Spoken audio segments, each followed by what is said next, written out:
आदिवासीचा सर्वांगीण विकास करायचा, त्यांच्या कोणत्याही बाबीला किंवा कोणत्याही वारशाला धक्का न लावता त्यांचा विकास घडून आला पाहिजे, ही एक मंत्रिमंडळातील विशेष बाब म्हणून नेहरूंनी त्या काळामध्ये उल्लेखनीय काम करण्याचा प्रयत्न त्यांच्या विकासासाठी केलेला आहे. तर त्यांचा हा जो दृष्टिकोन आहे पंचशील तत्वज्ञानाचा, किंवा नेहरूंचा तत्वज्ञानाचा जो दृष्टिकोन आहे, हा तत्वज्ञान एका विशिष्ट मुद्द्याखाली किंवा विशिष्ट हेडिंग खाली मांडण्याचा प्रयत्न केला. त्यालाच आपण पंचशील तत्वज्ञान असं म्हणतो, किंवा पंचशील या नावानं नेहरूंचे विचार आदिवासी बांधवांसाठी ओळखले जातात. आता पंचशील तत्वज्ञान नेहरूंचे नेमके कोणते ते आपल्याला पाहायचं आहे, की पंचशील तत्वज्ञानामध्ये नेहरूंची आदिवासी समुदायासाठीची विचारधारा कोणती आहे हे आपल्याला या पंचशील तत्वज्ञानामध्ये पाहायचंय. तर पंचशील तत्वज्ञानाची एक संक्षिप्त अशी मांडणी आपल्या या पुस्तकामध्ये केलेली आहे. तर ती नेहरूंची पंचशील तत्वज्ञानाची मांडणी जी आहे किंवा रचना जी आहे, तर ती आपण पाहू. त्यातलं पहिलं तत्व आहे नंबर 1चं, की लोकांच्या गुणानुसार, काय म्हणतायत, लोकांच्या गुणानुसार त्यांचा विकास व्हावा आणि त्यांच्यावर कोणत्याही बाह्य बाबीच्या काही गोष्टी ज्या आहेत तर त्या लादू नये.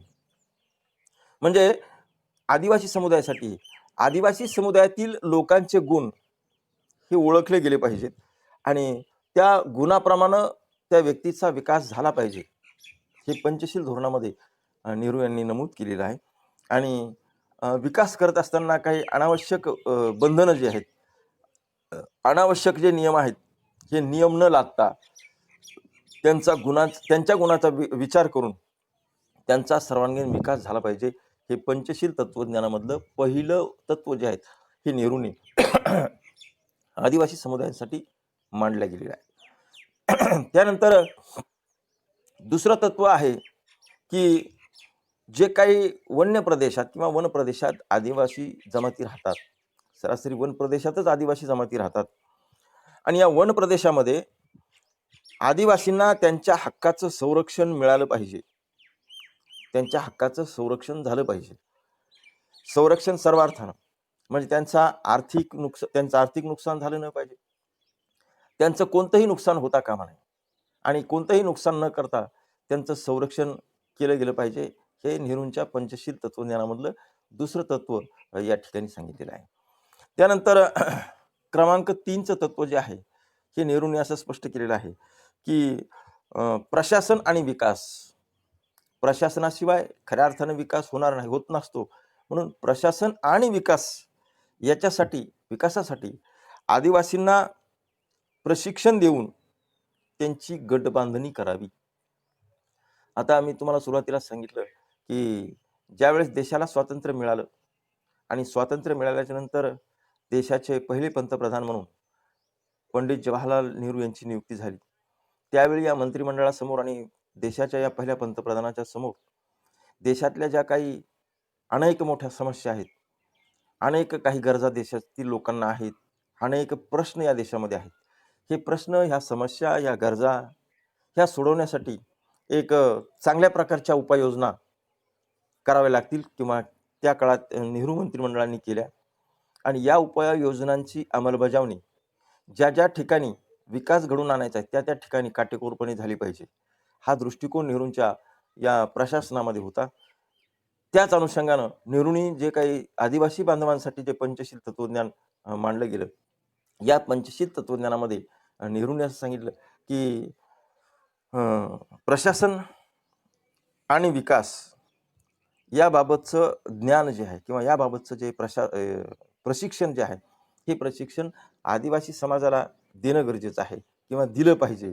आणि म्हणून आदिवासी बांधवांना त्यांच्या विकासासाठी काही प्रशिक्षण देता येईल का, आणि प्रशिक्षण जर द्यायचं असेल तर ते कशा पद्धतीने द्यायचं, यावर विचार करून पंडित जवाहरलाल नेहरू यांनी आपल्या पंचशील तत्वज्ञानामध्ये प्रशासन आणि आदिवासींचा विकास या बाबतीमध्ये त्यांना प्रशिक्षण देण्याची एक तत्व जे आहे तर ते आपल्या पंचशील धोरणामध्ये मांडलं. म्हणजे जर आदिवासीचा विकास करायचा असेल तर आदिवासीच्या विकासासाठी त्यांना प्रशासनाकडून प्रशिक्षण देणं गरजेचं आहे.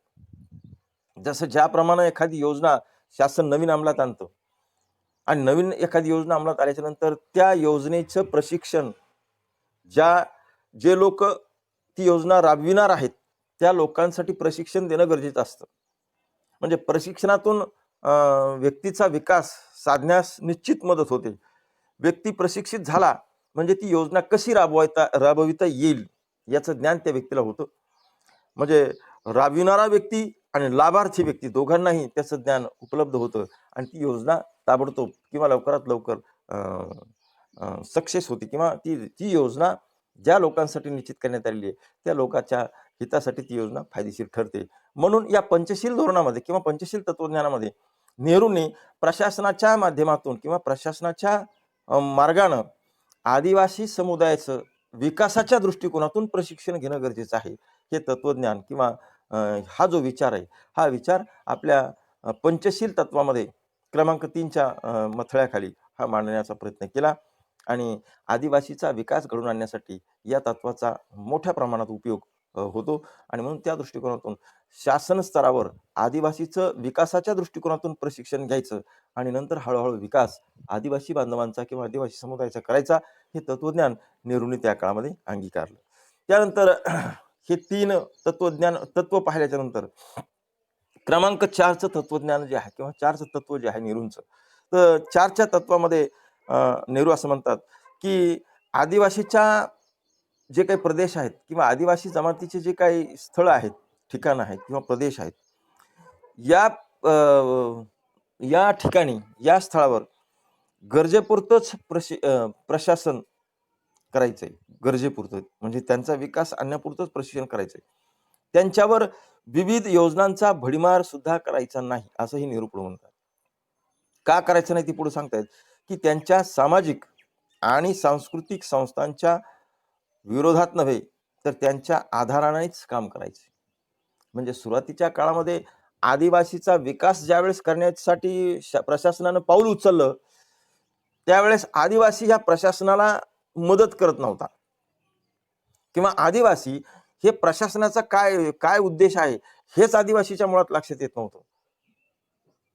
म्हणजे विकास तर आदिवासींचा करायचा आहे परंतु ज्या घटकाचा विकास करायचा आहे त्या घटकाला त्या विकासाचं ज्ञानच जर उपलब्ध नसेल, त्या घटकाला त्या विकासाच्या संदर्भात कसल्याही प्रकारची माहिती जर नसेल तर तो घटक विकसित होईल का?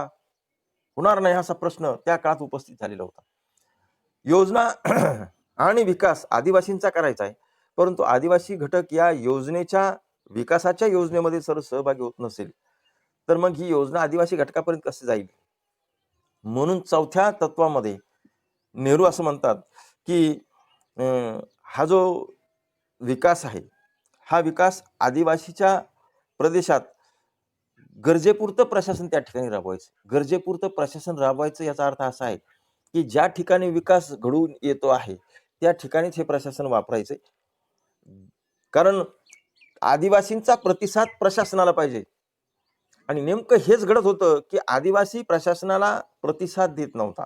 आदिवासी बांधव किंवा आदिवासी समुदाय का देत नव्हता तर तो पूर्वीचाच अशिक्षित होता, पूर्वीचाच तो शिक्षणापासून दूर असलेला होता, अंधश्रद्धेवर कमालीची श्रद्धा बाळगणारा हा समुदाय होता आणि त्यामुळं प्रशासनानं आणि शासनानं ज्या ज्या काही विविध योजना आदिवासी बांधवांपर्यंत पोहोचविण्याचा प्रयत्न केला त्या काळामध्ये त्या प्रयत्नाला आदिवासींनी विरोध केला.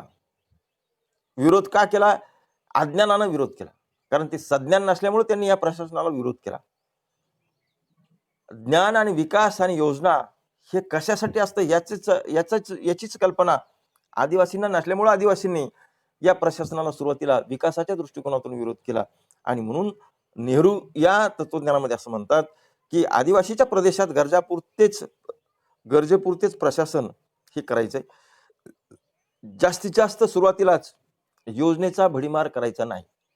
याचं कारण असं आहे की सुरुवातीला जर जास्तीच्या योजना आदिवासी बांधवांसाठी सुरुवात जर केल्या तर आदिवासी समुदायाला त्याची किंमत राहणार नाही किंवा योजना सशक्तपणे त्या आदिवासी समुदायामध्ये राबणार नाही. याचा अर्थ असा आहे की हळूहळू ज्या आदिवासीसाठी आपण योजना देऊ केलेल्या आहेत त्या हळूहळू कमी अत्यंत मंद गतीनं ह्या योजना तिथपर्यंत पोहोचवायच्या आहे. परंतु तत्पूर्वी ते प्रशिक्षित होणे गरजेचे आहे.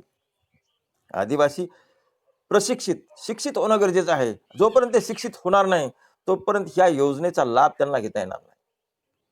आणि म्हणून गरजेपुरतं प्रशासन त्यांच्यासाठी वापरायचे असाही एक चौथं तत्व जे आहे हे चौथं तत्व पंडित जवाहरलाल नेहरू यांनी आदिवासींच्या विकासाच्या दृष्टिकोनातून आदिवासीच्या जीवन कल्याणाच्या दृष्टिकोनातून हे तत्वज्ञान या ठिकाणी वापरलेलं आहे. त्यानंतर क्रमांक 5 तत्वज्ञान आहे. या 5च्या तत्वामध्ये पंचशील तत्वामध्ये नेहरू असं म्हणतात की आदिवासी समुदायावर कितीही पैसा गुंतवला तर त्यांच्या सांख्यिकी मांडणीवरून म्हणजे त्यांच्या गणिती मांडणीवरून परिणामाची पडताळणी करू नये, तर मानवी जीवनाच्या गुणवत्तेवरून ही परीक्षा व्हावी. हे सगळ्यात महत्वाचं आहे. मी तुम्हाला सुरुवातीला सांगितलं की नेहरूंच्या समोर आदिवासी समुदायाच्या समस्या मोठ्या प्रमाणात होत्या. नेहरू मंत्रिमंडळांसमोर ह्या समस्या कशा प्रकारे हल करायच्या आहे. एक तर परिपूर्ण तो निरक्षर समाज आहे, अंधश्रद्धेवर कमालीचा विश्वास असणारा समाज आहे, निसर्गामध्ये कायम वास्तव्य असलेला समुदाय आहे आणि ग्रामीण आणि शहरी या गतिशील समुदायाचा आणि या आदिवासी समुदायाचा कुठलाही संबंध नाहीये. आदिवासी समुदाय हा ग्रामीण समुदायाशी सुद्धा मिळता जुळता नाही किंवा शहरी समुदायाशी सुद्धा मिळता जुळता नाही. हा निसर्गामध्ये अलिप्त असलेला समुदाय आहे आणि या समुदायावर कितीही पैसा खर्च झाला, फक्त उद्देश या ठिकाणी असा होता की आदिवासी समुदायाचा विकास झाला पाहिजे. विकास करत असताना किंवा योजना त्यांच्यापर्यंत राबवत असताना कितीही पैसा गुंतला तरी त्या पैशाचा हिशोब किंवा बेरीज करू नये. कारण आपला इथं उद्देश फक्त एक साध्य करायचा होता नेहरूंना की पैशाचा विचार न करता, आर्थिक बाबतीचाही विचार न करता फक्त आदिवासी समुदायाचा विकास करणे, सर्वांगीण विकास करणे हे धोरण नेहरूंनी त्यांच्या सुरुवातीच्याच मंत्रिमंडळामध्ये राबविण्याचा प्रयत्न केला. आणि म्हणून आपल्या पंचशील तत्वज्ञानामध्ये 5व्या क्रमांकाला पंडित नेहरू असं म्हणतात की आदिवासी समुदायावर कितीही पैसा गुंतवला तर त्या गुंतवलेल्या पैशाची गणितीय मांडणी किंवा सांख्यिकी मांडणी किंवा त्याच्या परिणामाची पडताळणी ही करू नये. का करू नये? तर मानवी जीवनाच्या गुणवत्तेवरूनच ही परीक्षा व्हायला पाहिजे. तुम्ही ज्या योजना किंवा आदिवासीच्या विकासासाठी ज्या ज्या गोष्टी राबविल्या गेल्या किंवा राबविणार आहात तर त्या योजनेची उद्दिष्टे किंवा त्या योजनेची ध्येय ही साध्य व्हायला पाहिजे आणि ध्येय साध्य जर झाली तर ही गुणवत्तेनुसार त्याचं परीक्षण व्हायला पाहिजे. अशा प्रकारचे एकूण 5 पंचशील तत्वज्ञान जे आहे या आदिवासी समुदायाच्या दृष्टिकोनातून पंडित जवाहरलाल नेहरू यांनी राबविण्याचा प्रयत्न केला. त्यानंतर हे तत्वज्ञान पंचशील तत्वज्ञान याची आखणी केल्याच्या नंतर मग खऱ्या अर्थानं स्वातंत्र्यानंतर ह्या पंचशील तत्वज्ञानाचा अवलंब करून आदिवासी विकासाचा प्रयत्न आता नेहरू मंत्रिमंडळानं सुरुवात केलेली आहे. अगोदर हे पंचशील तत्वज्ञानाच्या अंतर्गत हे तत्वज्ञान का ठरलं, पंचशील तत्वज्ञान नेहरूंनी का ठरलं असावं, त्या पाठीमागचा उद्देश देशाला स्वातंत्र्य मिळालं, मंत्रिमंडळाची स्थापना झाली, देशाचे पहिले पंतप्रधान पंडित जवाहरलाल नेहरू हे ठरले गेले किंवा यांचं मंत्रिमंडळ स्थापन झालं.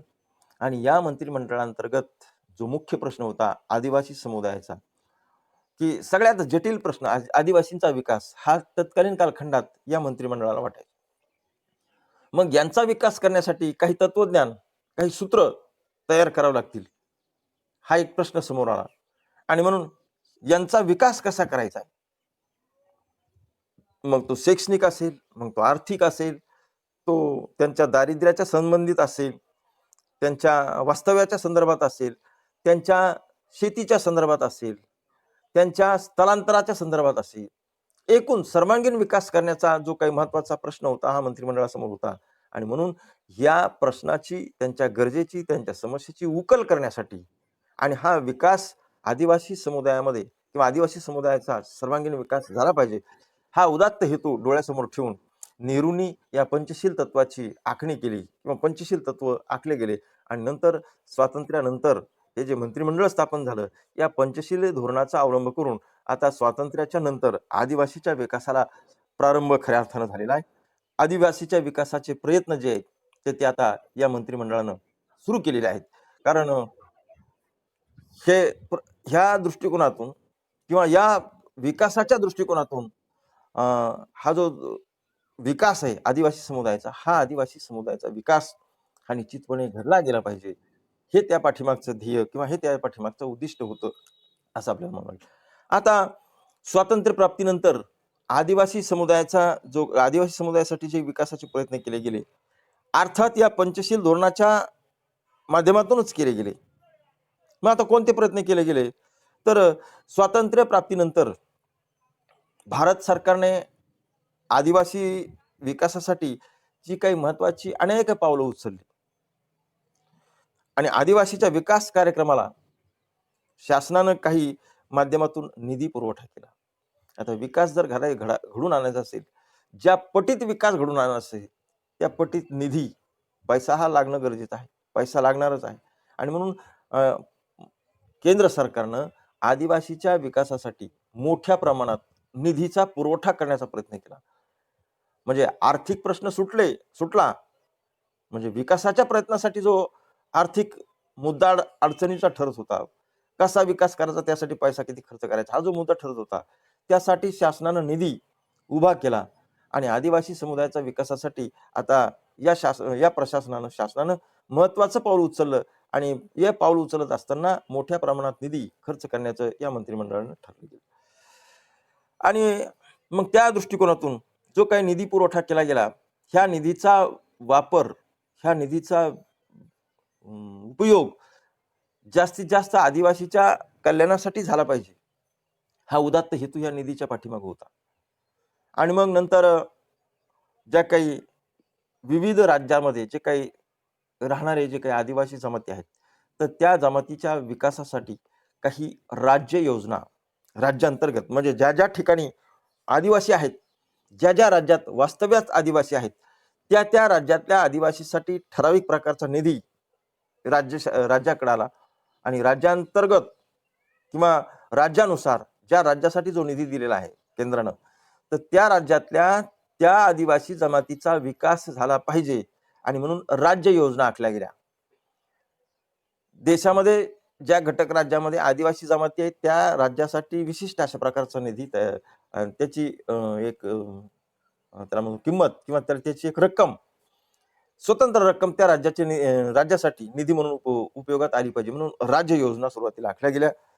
त्यानंतर केंद्रीय विशेष अर्थसहाय्य योजना जी आहे, विशेष अर्थसहाय्य योजना केंद्रीय पातळीवरून ही आदिवासीच्या विकासासाठी योजना आखली गेली. त्यानंतर केंद्रीय मंत्रालयाचे आणि विभागाचे विभागीय कार्यक्रम याचं आयोजन करण्यात आलं आणि त्यानंतर संस्थात्मक वित्त, संस्थात्मक पैसा, काही संस्थानांनी सुद्धा पैसा या आदिवासी समुदायाच्या विकासासाठी खर्च करण्याचा प्रयत्न केला आणि या दृष्टिकोनातून आदिवासी समुदायाचा विकास करण्यासाठी एक महत्वाचं पाऊल उचललं गेलं.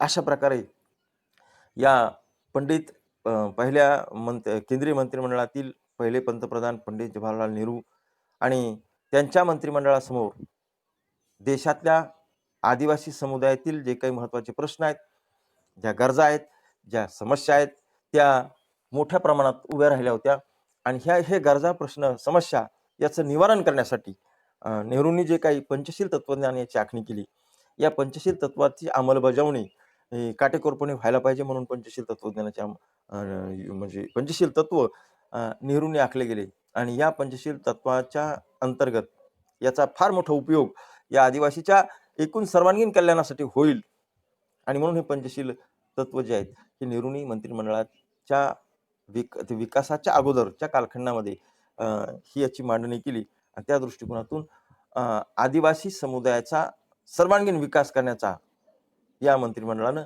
प्रयत्न केला. आताच आपण पाहिलं की या प्रकरणामध्ये भारतीय समाजाचे वर्गीकरण या प्रकरणामध्ये मुख्यत्वे करून 3 प्रकार मांडलेले आहेत. 3 प्रकारामध्ये 3 समुदायाची मांडणी केलेली आहे आणि 3 समुदायामधला हा पहिला समुदाय आदिवासी समुदाय. आता आदिवासी समुदाय हा तुम्हाला याचा परिचय करून दिलेला आहे, याच्या व्याख्याही सांगितलेल्या आहे. यांचं वास्तव्य, यांचं विशिष्ट अशा प्रकारचा भूप्रदेश, त्यांचं राहणीमान, त्यांचं खानपान, त्यांच्यातलं असलेलं दारिद्र्य, त्यांची जीवनशैली, त्यानंतर त्यांचं दैनंदिन जे जीवन आहे हे जीवन, त्यानंतर निसर्ग आणि आदिवासी किंवा निसर्गाच्या कुशीतला आदिवासी समुदाय, ह्या गोष्टीवर आपण सुरुवातीलाच आपण अभ्यास केलेला आहे. आणि म्हणून असा निसर्गामध्ये वास्तव्यास असलेला हा आदिवासी जोपर्यंत खऱ्या अर्थानं हा शेवटचा घटक मानला गेला, म्हणजे ग्रामीण समुदायातील व्यक्तीचा विकास हा तत्परतेनं होतो, तिथं थोड्याफार प्रमाणात सामाजिक गतिशीलता असते, अनेक लोक एकमेकाला मार्गदर्शन करत असतात. म्हणून सामाजिक गतिशीलतेनं च्या मुद्द्याखाली ग्रामीण समुदायाचा विकास होतो. त्याही पेक्षा जास्त सामाजिक गतिशीलता ही खरी शहरी भागात असल्यामुळं शहरी भागातल्या व्यक्तींचा विकासही झपाट्यानं होतो. ह्या ग्रामीण आणि शहरी दोन्ही समुदायाच्या तुलनेत आदिवासी समुदायातील विकास करणं ही बाब अवघड आहे आणि अवघड वाटली गेली. त्याचं मूळ कारण असं आहे की तो निसर्गाच्या सानिध्यात असलेला समुदाय आहे. तो डोंगरदऱ्या, घनदाट झाडी, पाण्यानं वेढलेले बेट किंवा डोंगराच्या कपारी अशा ठिकाणी वास्तव्य करत असलेला आहे. या समुदायाचा इतर मानवाशी जास्तीत जास्त संबंध येत नाही आणि म्हणून निसर्गाच्या सानिध्यात असलेला हा समुदाय, याचा विकास ही फार मोठा प्रश्न, गंभीर प्रश्न त्या काळामध्ये निर्माण झालेला होता. आणि म्हणून यांच्या समस्येची, आदिवासी समुदायातल्या सगळ्या ज्या समस्या आहेत, संपूर्ण सर्वांगीण समस्या ज्या आहेत, ह्या सर्वांगीण समस्येची सोडवणूक करण्यासाठी केंद्रीय मंत्रिमंडळानं देशाला स्वातंत्र्य प्राप्त झाल्याच्या नंतर फार मोठ्या प्रयत्नानं या समस्या सोडवण्याचा प्रयत्न त्यांचा केलेला आहे. सर्वप्रथम त्यांना साक्षर केल्याशिवाय किंवा त्यांच्यामध्ये शिक्षणाचं प्रमाण खऱ्या अर्थानं रुजविल्याशिवाय त्यांच्यातली अंधश्रद्धा दूर होणार नाही. आणि हा शेवटचा घटक जोपर्यंत विकासाच्या प्रवाहात येणार नाही तोपर्यंत खऱ्या अर्थानं या देशाचा विकास होणार नाही.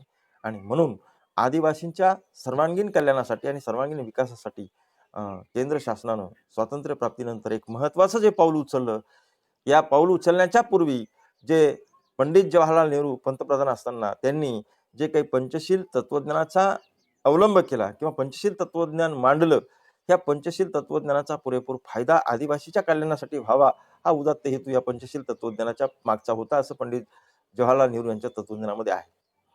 आणि म्हणून या तत्वज्ञानाचा अवलंब जास्तीत जास्त प्रमाणात करून हे तत्वज्ञान आदिवासीच्या जीवन उद्धारासाठी, त्यांच्या कल्याणासाठी, त्यांच्यातल्या ज्या समस्या सोडविण्यासाठी, त्यांचे प्रश्न सोडविण्यासाठी, त्यांच्या गरजा सोडविण्यासाठी झालं पाहिजे. आणि म्हणून त्या दृष्टिकोनातून केंद्र सरकारनं जी काही सुरुवात ह्या पंचशील तत्वज्ञानाच्या अनुषंगानं केली देशाला स्वातंत्र्य मिळाल्याच्या नंतर, म्हणजेच मोठ्या प्रमाणात आर्थिक निधी त्यांच्या जीवन कल्याणासाठी, जीवन उद्धारासाठी शासनानं खर्च करण्यासाठी प्रयत्न केला किंवा खर्च केला आणि आदिवासी समुदायाच्या सगळ्या समस्या ज्या आहेत त्या सोडवण्याचा प्रयत्न केला. त्यांना साक्षर होण्याचा प्रयत्न केला, त्यांना आर्थिक मजबूत होण्यासाठीचा प्रयत्न केला, त्यांच्या एकंदरीत त्यांचं राहणीमान सुधारलं पाहिजे, त्यांचं जीवनमान उंचावलं पाहिजे, त्यांच्या जीवन जगण्याच्या शैलीत काही प्रमाणात का होईना बदल झाला पाहिजे, तो सुशिक्षित झाला पाहिजे, तो सुसंस्कृत झाला पाहिजे आणि त्याला चांगल्या पद्धतीनं जीवन जगता आलं पाहिजे, हा उदात्त हेतू या पाठीमागचा होता. मुळातच आदिवासी समुदायाची जी संस्कृती होती ती निसर्गाशी जोडली गेलेली होती. अंधश्रद्धेचा एक जबरदस्त प्रभाव, या प्रभावाखाली दैनंदिन विचारधारा किंवा पिढ्यानपिढ्या चालत आलेली परंपरा आदिवासींची जी होती, आदिवासी या पिढ्यानपिढ्या चालत आलेल्या परंपरेपासून वेगळं होणं ही फार मोठी मुश्किल बाब होती. अज्ञानाचा प्रचंड डोंगर त्यांच्या जीवनामध्ये होता आणि या अज्ञानातून त्यांना सज्ञानाकडे आणणं ही सोपी बाब नव्हती. आणि म्हणून अज्ञानी समुदायाला संज्ञान करण्यासाठी आणि त्यांच्या सर्वांगीण विकासासाठी, सर्वांगीण कल्याणासाठी या केंद्र सरकारनं, देशाला स्वातंत्र्य मिळाल्यानंतर केंद्र सरकारनं विशिष्ट अशा प्रकारचे जे जे प्रयत्न केले, त्या प्रयत्नामध्ये त्यांनी मोठ्या प्रमाणात आर्थिक निधी आदिवासीच्या कल्याणासाठी उभा केला आणि हा निधी त्यांच्या सर्वांगीण कल्याणासाठी उभा केल्याच्या नंतर काही योजना आखल्या गेल्या.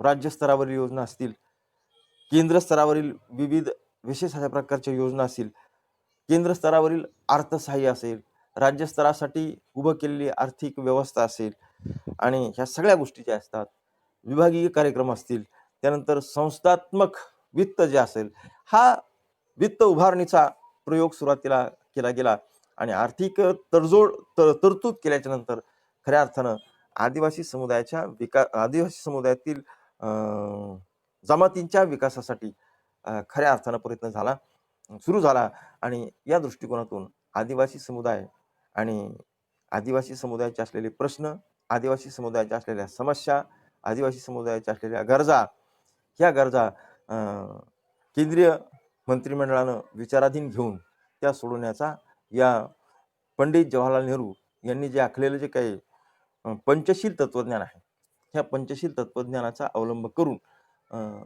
देशातल्या आदिवासी समुदायाचा सर्वांगीण विकास करण्याचा प्रयत्न या काळामध्ये मोठ्या पद्धतीनं केला गेला. तर आजच्या तासामध्ये आपण एवढंच बघू. बाकी जे या ठिकाणी आदिवासी समुदाय, त्यांच्या वैशिष्ट्य पाहिले, त्यांच्या समस्या पाहिल्या, आदिवासींचे पंचशील तत्वज्ञानाच्या दृष्टिकोनातून त्यांचा आर्थिक विकास, सर्वांगीण विकास कसा साध्य करता येईल हे आपण पाहिलं. एवढंच या तासामध्ये आपण पाहू. उद्याच्या तासामध्ये आपण हा समुदाय या ठिकाणी थांबवू. उद्याच्या तासामध्ये आपण ग्रामीण समुदाय या विषयावर आपण चर्चा करू. ठीक आहे, समजलं? हॅलो हॅलो, बोला.